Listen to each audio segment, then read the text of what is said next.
In the desolate landscapes of the ancient Near East, a youth's lament echoed under the searing sun. Forsaken, famished, and nearing his end, he and his mother drifted, exiled from Abraham's dwelling. Yet divine providence heeded his plea. Genesis 21:17 recounts, God registered the boy's cries, and an angel from the heavens addressed Hagar. Fear not, for God has heard the boy's voice where he lies. God has undoubtedly heard the desolate cries of the boy in his despair. That boy, Ishmael, would father 12 leaders, powerful desert tribes, and an enduring legacy for generations. Ishmael's descendants blossomed into an expansive web of communities, their tents scattered throughout the wilderness, stretching from Egypt to Assyria. Visionaries, champions, artists, descendants of Abraham, destined for both kinship and contention with Israel. But their saga transcends mere history. It's a tapestry woven with bounty and clashes, familial bonds and age-old hostilities, sacred pledges and divergent destinies. A narrative whose reverberations perpetually mold the terrains and inhabitants of the contemporary Middle East.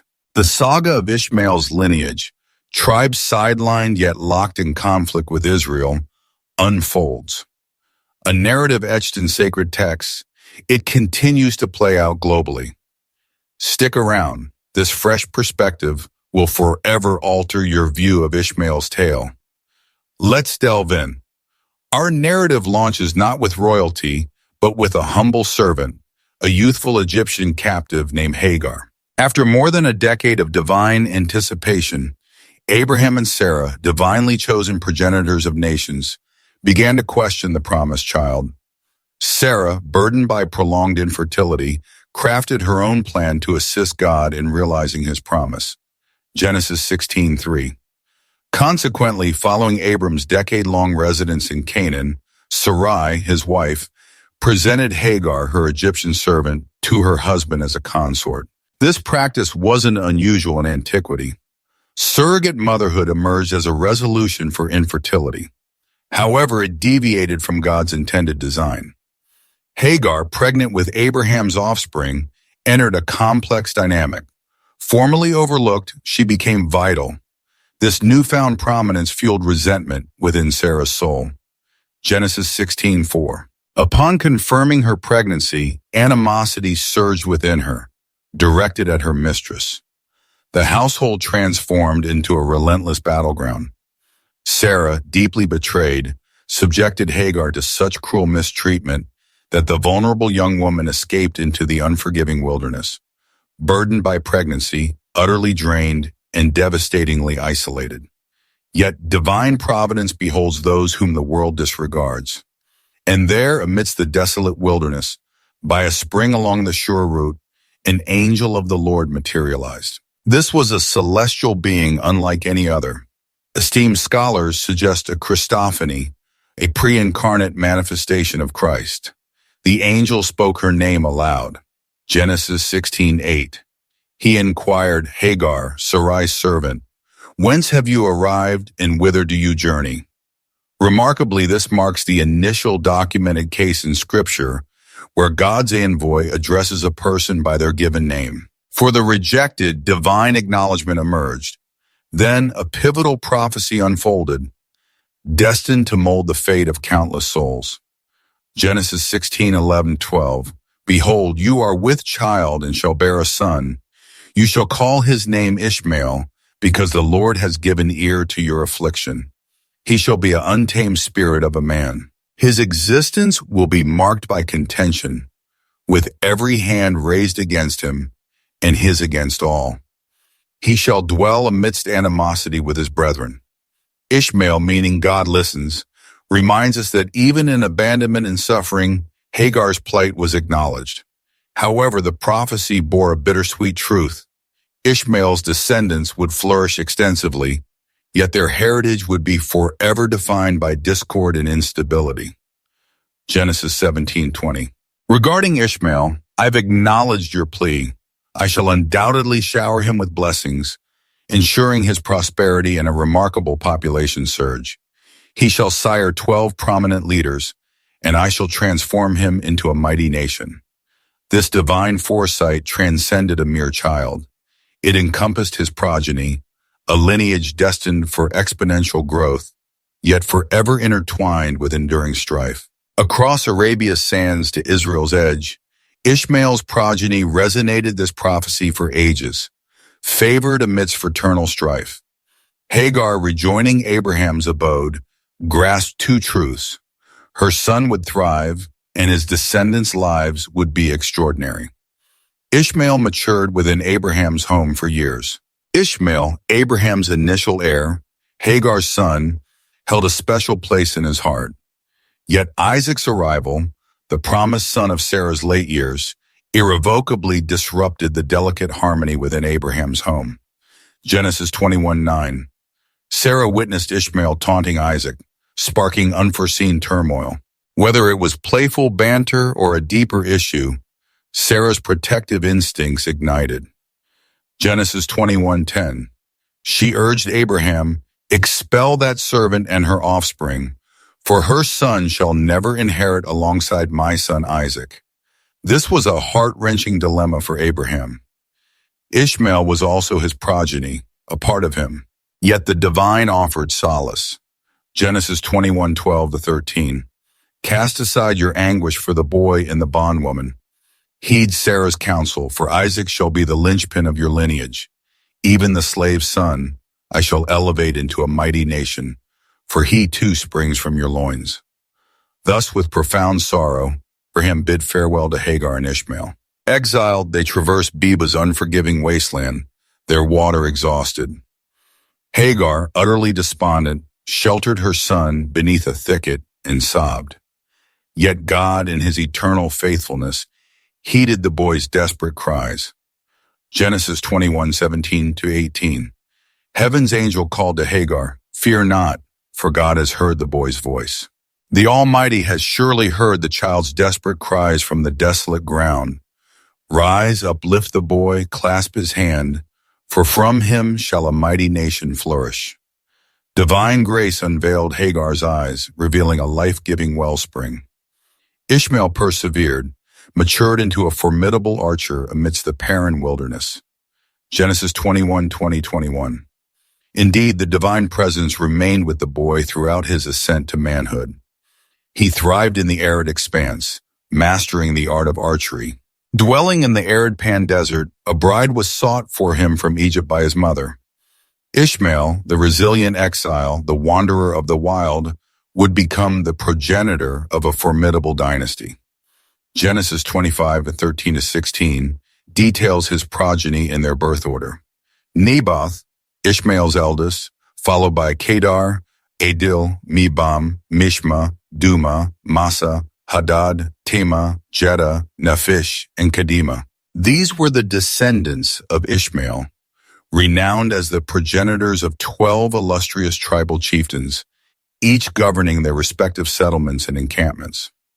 A remarkable parallel to the 12 tribes of Israel, these 12 princes would ascend to become the revered patriarchs of diverse Arab nations, their influence and dominion extending across vast territories from Havilah to Shur, bordering Egypt and reaching towards Assyria. Nebaioth and Kedar rose to prominence with their vast flocks and distinguished tents during Isaiah's era. Duma and Tema established themselves in the Arabian deserts. Massa, Hadad, and Jeddah carved their legacies as intrepid traders and formidable warriors. Their very names resonate through history, found in ancient inscriptions and Arab genealogies. Here resided the nascent origins of future interactions, kin by blood, vicinity by geography, adversaries by fate. Ishmael's lineage would encircle Israel, occasionally engaging in commerce, frequently launching incursions, and often igniting disputes that manifested Hagar's wilderness prophecy. Genesis 16:12. A untamed spirit shall define him. His opposition will challenge everyone, and reciprocally, he shall dwell in defiance of all his kin. This marked not just a familial dispute, but the genesis of an enduring conflict, reverberating through realms, faiths, and countries.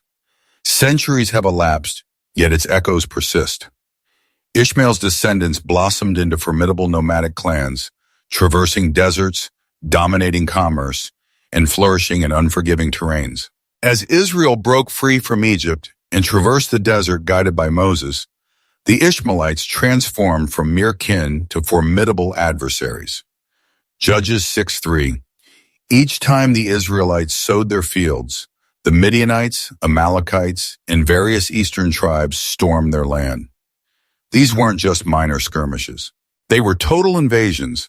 The Midianites and Amalekites, offspring of Abraham through Keturah and Ishmael, swept down on Israel like devastating locust plagues. Judges 6:5. They advanced with their herds and encampments, an overwhelming locust horde. Their numbers and their camels were beyond calculation. They stormed the land, intent on utter destruction. Israel was reduced to destitution, seeking refuge in caverns and mountain precipices. Once more, Hagar's prophecy reverberated through the ages. His hand will be against all, and all against him. Yet, this wasn't the inaugural convergence of Ishmael's lineage with Israel's destiny. Ages prior, during Joseph's era, their interaction transpired not on the war-torn field, but within the realm of trade. Genesis 37:25. As they settled to partake in their repast, their gaze shifted upwards, beholding a caravan of Ishmaelites journeying from Gilead. Their camels were laden with exquisite spices, soothing balm, and fragrant myrrh. They were en route to transport these precious commodities down to Egypt. Genesis 37:28. Joseph's brothers, consumed by a fierce and smoldering jealousy, perceived a golden opportunity before them. As the Midianite traders approached, Joseph's brothers hauled him from the cistern and bartered him to the Ishmaelites for 20 silver shekels, who then conveyed him to Egypt. Poignantly, it was Ishmael's progeny, the Ishmaelites, who bore Joseph to Egypt. Little did they know they were transporting the very individual God would later leverage to rescue both Egypt and Israel from devastating famine. Ironically, their involvement in this deal sowed further discord for Israel. These traders weren't mere relatives. They embodied a stark reminder of treachery and dispossession. Despite being descendants of Esau, the Amalekites frequently allied with Ishmael's tribes, jointly assaulting Israel at Rephidim soon after the Exodus. Exodus 17:8. The Amalekites brazenly assaulted the Israelites at Rephidim. This unwarranted aggression ignited God's everlasting animosity towards Amalek. Exodus 17:16. The Lord will wage war against the Amalekites for all time. However, the Amalekites didn't act solo. In subsequent eras, they realigned with Ishmael's descendants, the Midianites and others, forging a formidable eastern alliance to plague Israel during the period of the Judges. These weren't arbitrary strikes. They were deep-seated family conflicts escalating into brutal wars. Abraham's lineages trapped in unending cycles of reprisal. Judges 8:4. The slain men wore gold earrings, identifying them as Ishmaelites. Even during peaceful interludes, Ishmael's progeny remained interwoven with Israel's saga. As itinerant merchants, they dominated lucrative spice routes and extensive caravan paths linking Arabia, Egypt, and Assyria.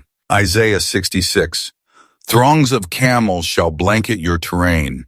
The youthful camels of Midian and Ephah, joined by all from Sheba, will arrive, laden with gold and frankincense, heralding the glory of the Lord.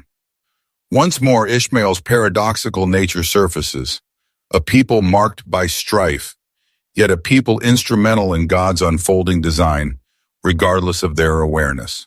The Ishmaelites morphed into a pivotal link with Egypt, a persistent challenge to Israel, and a symbolic depiction of humanity adrift from divine promise. Favored, expanded, yet forever searching.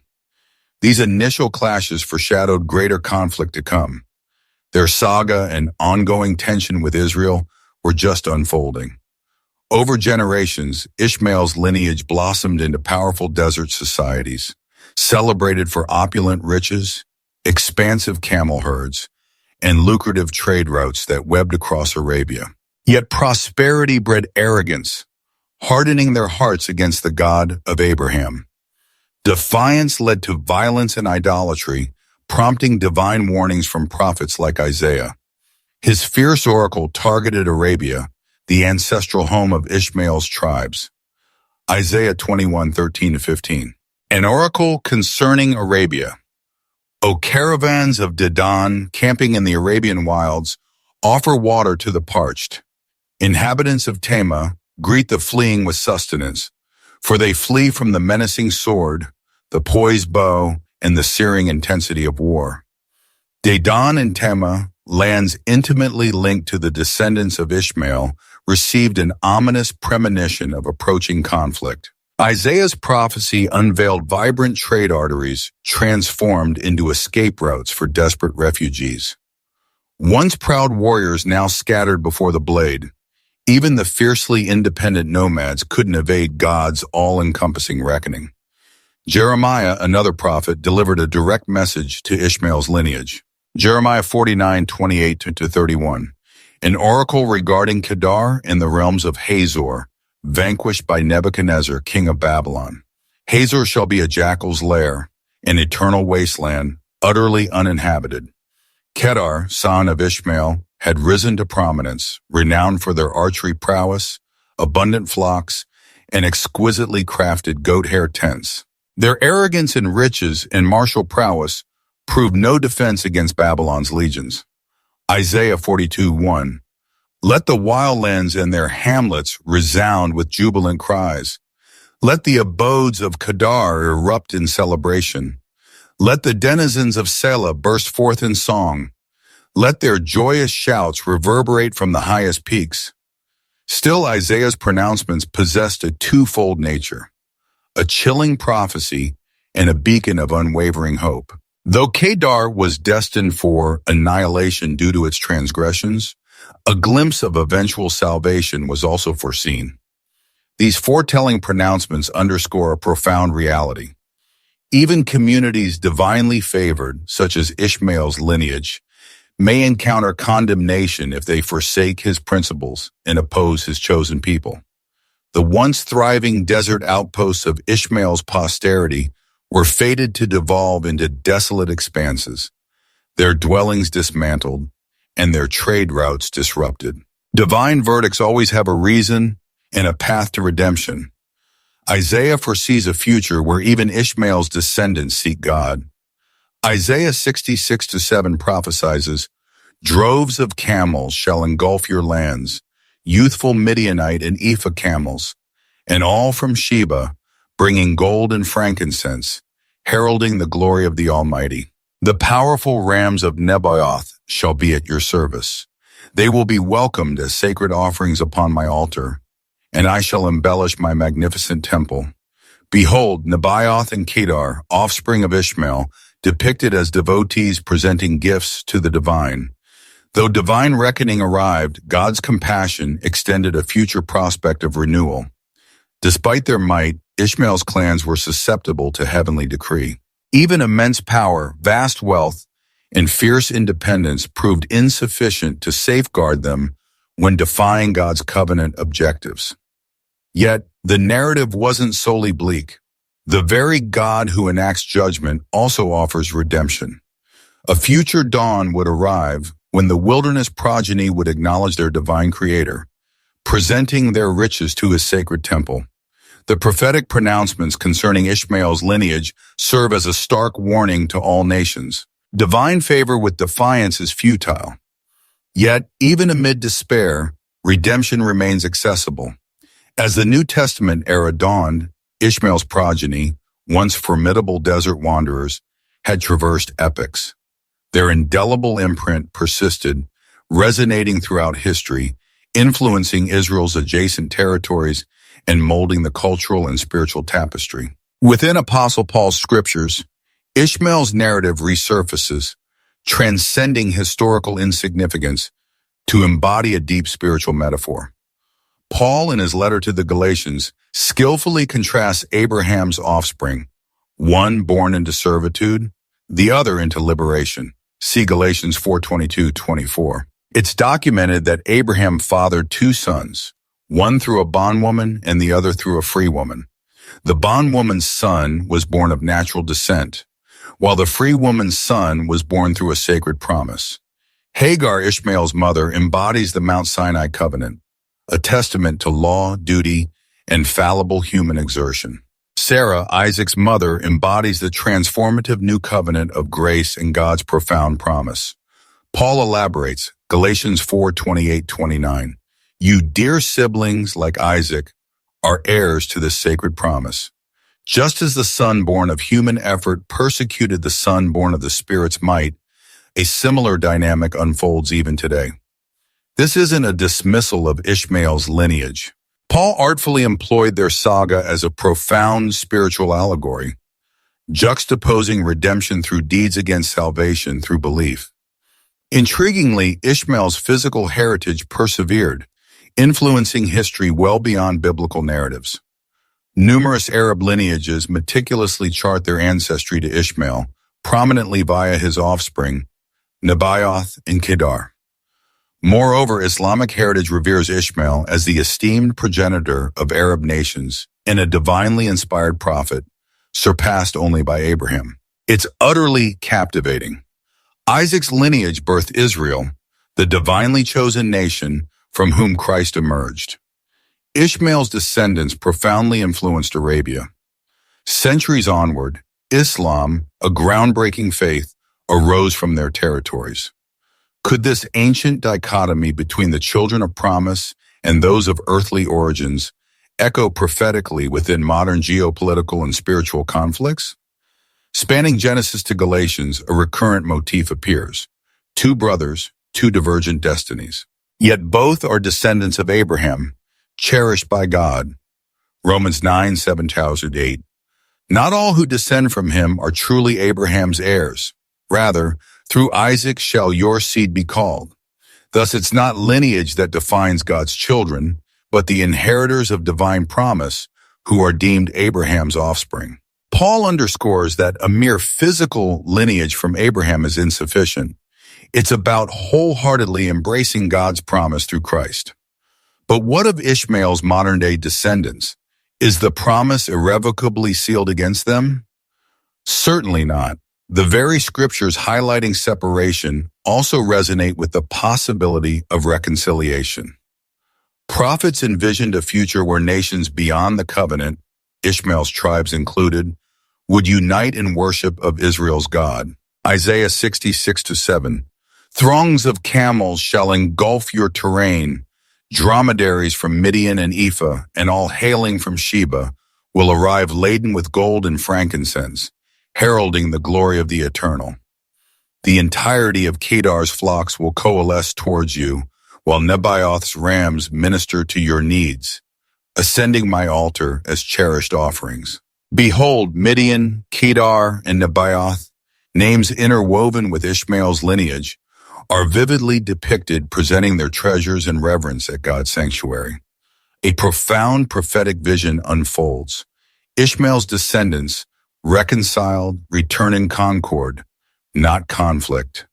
Do echoes of ancient animosities resonate in today's Middle Eastern strife? Assuredly. Yet this scene equally heralds God's restorative might.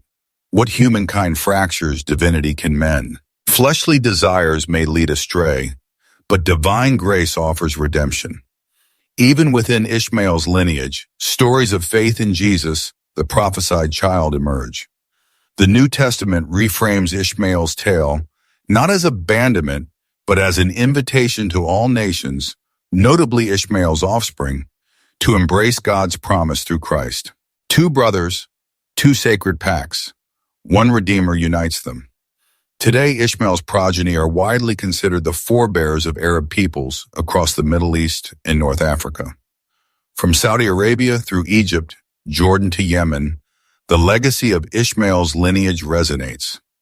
Numerous Islamic genealogies meticulously trace ancestry to Ishmael via Nebaioth and Kedar, two of his distinguished 12 sons. Within Islamic heritage, Ishmael is esteemed as a divinely inspired prophet and the progenitor of the Arab peoples, celebrated for his unwavering devotion alongside Abraham. This link underscores a powerful reality. The posterity of Abraham, via both Isaac and Ishmael, have significantly impacted global narratives. Spanning from Genesis to the Apocalypse, Ishmael's saga mirrors a grander unifying motif. The dichotomy of mortality and aspiration, familial bonds and sacred purpose, exertion and acquiescence. Genesis 16:12, he shall be an untamed spirit. His resistance will challenge all, facing antagonism in turn, dwelling amidst perpetual discord. A timeless prophecy echoed in contemporary strife, engulfing territories historically tied to Ishmael's lineage. But does the saga truly conclude here? Is Ishmael's heritage solely defined by animosity and discord? Scripture hints at a contrasting destiny, a time when Ishmael's progeny will offer their treasures and reverence to the God of Israel. Isaiah 66:7. Caravans of camels will blanket your terrain. Juvenile camels from Midian and Ephah, along with emissaries from Sheba, will arrive laden with gold and frankincense, heralding the glory of the Lord. All of Kedar's flocks will be amassed for you. The rams of Nebaioth will minister to you. Midian, Kedar, and Nebaioth, all bound to Ishmael's heritage, are mentioned not in condemnation, but in salvation. God's grand design is not separation, but reunification. What profound insights can we glean from Ishmael and his progeny? Initially, we observe the peril of seizing control, attempting to manipulate God's divine pledges through sheer human agency. Abraham and Sarah's fateful choice to involve Hagar ignited discord that reverberated through generations. How frequently do we mirror this depending on our fallible judgment rather than patiently awaiting divine orchestration? Proverbs 3:5-6. Anchor yourself in unwavering trust in the Lord, relinquishing reliance on your limited perception. In every endeavor, surrender to his guidance, and he shall illuminate your path forward. Render to him. Furthermore, we discover the profound strength of forgiveness and serenity. Romans 12:18 urges, if possible, live peacefully with all. Deuteronomy 23:7 reminds us, never disdain an Edomite or Egyptian, for you were once strangers in their lands. Despite historical scars, God's ultimate desire is restoration, transcending vengeance. Furthermore, we're powerfully reminded of God's unwavering faithfulness. His divine promises stand firm, never faltering. This held true for Isaac and Ishmael alike. Isaiah 49:6 proclaims, I will make you a beacon of light for the Gentiles, so my salvation extends to the farthest reaches of the world. If you're feeling marginalized, akin to Hagar in the desert, remember God is ever watchful. He listens intently and extends his covenant of promise to you. Ishmael's legacy might appear obscured by time, yet his tale resonates profoundly in sacred texts in the world we inhabit. His odyssey serves as an impactful testament. Divine favor is tangible, divine justice is absolute, and divine affection is unwavering. Ultimately, we all face a pivotal decision: embrace his covenant or linger beyond its embrace. Galatians 3:29. If you're united with Christ, you're truly Abraham's descendants, inheritors of his sacred promise. Within Christ, distinctions fade, no longer Jew or Gentile, Isaac or Ishmael, but solely God's children, gracefully redeemed. The chance awaits. Will you embrace this divine promise? If clarity struck you through this video, ignite a like, join our community, and share your insights below. Which facet of Ishmael's saga resonated most deeply? Has your perception of his progeny evolved? And bear in mind, every lineage boasts a narrative, yet only God's kindred inherits an eternal destiny. Shalom, and until our next encounter.